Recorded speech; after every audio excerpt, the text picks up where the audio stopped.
Hello students, welcome to D and learn শিক্ষা। আজকে আবার আমরা চলে এসেছি সুবিদ্যার স্যারের বইয়ের অঙ্কের সমাধান নিয়ে, লসাগু গসাগু 25 থেকে 32। দেখো, প্রত্যেকটা অঙ্কের আমরা শর্ট ট্রিক শিখব, যাতে কয়েক সেকেন্ডের মধ্যে কিভাবে আমরা লসাগু গসাগুর অঙ্ক করে ফেলতে পারি। তাহলে চলে আসা যাক আজকের প্রথম অঙ্কে 25 দাগ। 25 দাগের অঙ্ক বলেছে 0 এবং 10,000 এর মধ্যবর্তী কতগুলি সংখ্যা 21, 35 এবং 63 দ্বারা বিভাজ্য। এটা বার করতে গেলে আমার প্রথম 21, 35 এবং 63 এর লসাগু বার করতে হবে। দেখো, 21, 35 আর 63 এদের লসাগু কত হবে? 7 দিয়ে যাবে, 3 7 21, 5 7 35, 7 নং 63, আবার 3 দিয়ে যাবে, 3 1 3, 5 3 3 9। তাহলে লসাগু কত হলো? লসাগু এগুলোর গুণফল। তাহলে লসাগু যেটা হবে, সেই লসাগুটা 7 গুণ 3 গুণ 5, 7 আর 3 3 7 21, তার সাথে 5 গুণ করলে 105, 105-এর সাথে এই 3 গুণ করলে 315, 315 হবে লসাগু। এবার বলেছে 0 এবং 10,000-এর মধ্যবর্তী কতগুলি সংখ্যা এত দ্বারা বিভাজ্য। তাহলে 315 দিয়ে যদি আমি 10,000-কে ভাগ করি, তাহলেই পেয়ে যাবো অ্যান্সার। 10,000-কে ভাগ করলে হবে, প্রথমে 3 দ্বারা যাবে, 3 945 হচ্ছে, 945 হলো। বিয়োগ করলে হচ্ছে 5, তারপরে রইল 1 4 5, 5 আর কত দাও 10, 5 দাও 10, রইল 1, তাহলে 550। এবার যাবে হলো 315 1-কে 315, 1-কে 315 কত বেরোবে হিসেব করা লাগবে না। দেখো, এখানে 31 বেরিয়েছে, তার মানে 31টা সংখ্যা আছে 0 এবং 10,000-এর মধ্যবর্তী 31টা সংখ্যা আছে যারা 21, 35 এবং 63 দ্বারা বিভাজ্য। 31 হবে রাইট অ্যান্সার।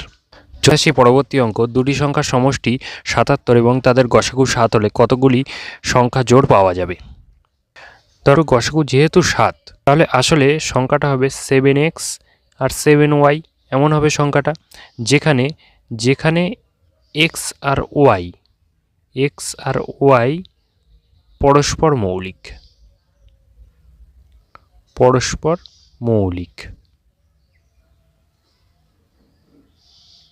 আচ্ছা, তাহলে 7x প্লাস 7y করলে আমার কত হচ্ছে? 7x প্লাস 7y মানে সংখ্যা দুটোর যোগফল 77 বলেছে। এখান থেকে আমি যদি 7 কমন নেই, x প্লাস ওয়াই পড়ে থাকবে, x plus Y equal to 77।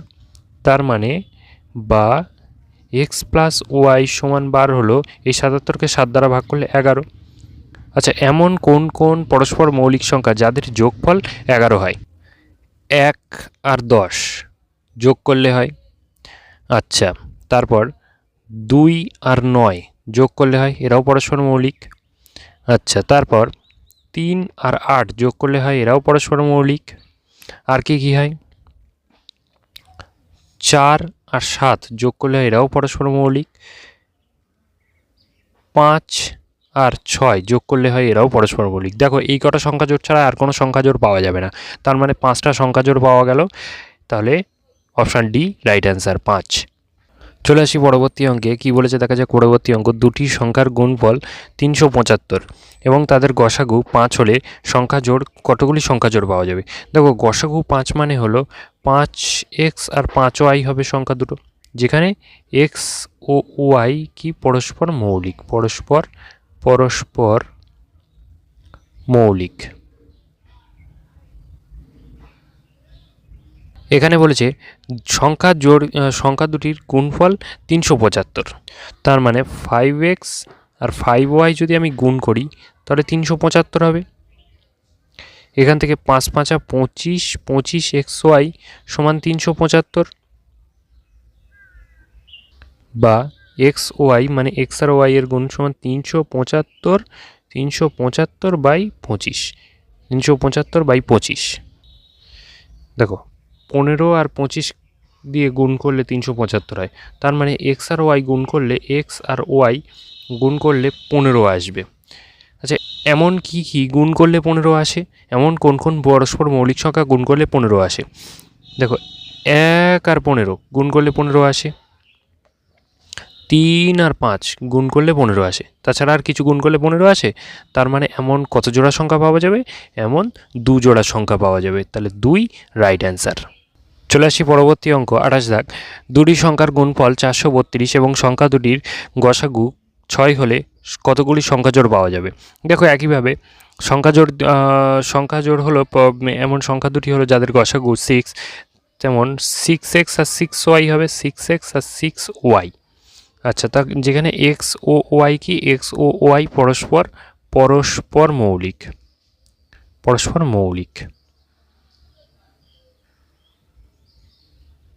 তাহলে 6x আর 6y যদি আমি গুণ করি, 6x আর 6y গুণ করলে 432 হয়, বা 36xy ইকুয়াল টু 432।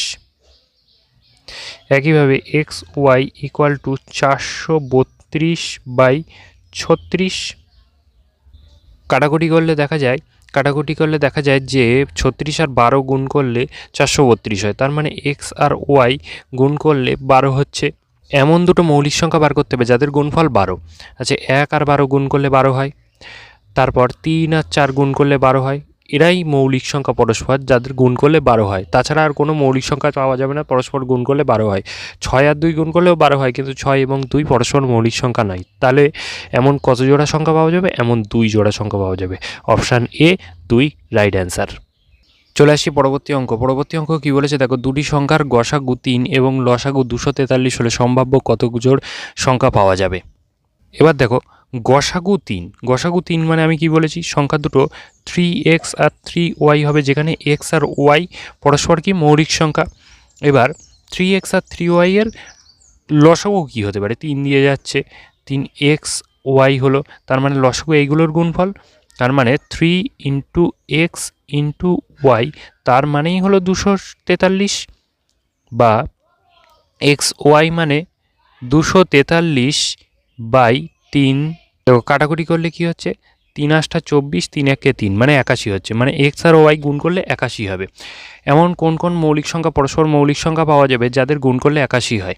দেখো 1 আর 81 গুণ করলে 81 হয়, ঠিক আছে। 9 আর 9 গুণ করলে 81 হয়, কিন্তু 9 আর 9 পরস্পর মৌলিক সংখ্যা না, তার মানে এটা হবে না। আর কি গুণ করলে 81 হয়? 3 আর 27 গুণ করলে 81 হয়, এটাও পরস্পর মৌলিক সংখ্যা না, এটাও হবে না।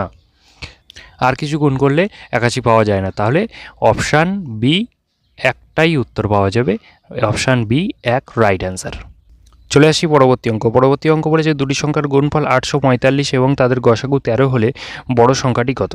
আচ্ছা, তাদের গসাগু 13 মানে 13x আর 13y হবে সংখ্যা দুটো, যেখানে x আর y পরস্পর মৌলিক সংখ্যা, মানে 13র গুণিতক দুটো হবে। এবার যেটা ছোট সংখ্যা হবে সেটা নিশ্চয়ই 13 সমান হবে অথবা 13 থেকে বড় হবে, কিন্তু যেটা বড় সংখ্যা হবে সেটা অবশ্যই 13 থেকে বড় হবে। তার মানে অপশান ডি হবে না, মানে 13 বড় সংখ্যা হতেই পারে না। এবার দেখা যাক, এই দুটো গুণ করলে হবে বলেছে 445, তাহলে 13x আর 13y গুণ করি, তাহলে 445 হবে বলেছে। 845 হবে বলেছে, তাহলে 13 আর 13 গুণ করলে 169 হয়। 169 xy is equal two 845, xy সমান 845/169। তাহলে কাটাকুটি গেলে এটা 5 হবে। 5 এক্স আর ওয়াই পরস্পর মৌলিক সংখ্যা, সেহেতু এমন দুটো সংখ্যা গুণ করতে হবে যারা পরস্পর মৌলিক এবং গুণ করলে 5 হয়।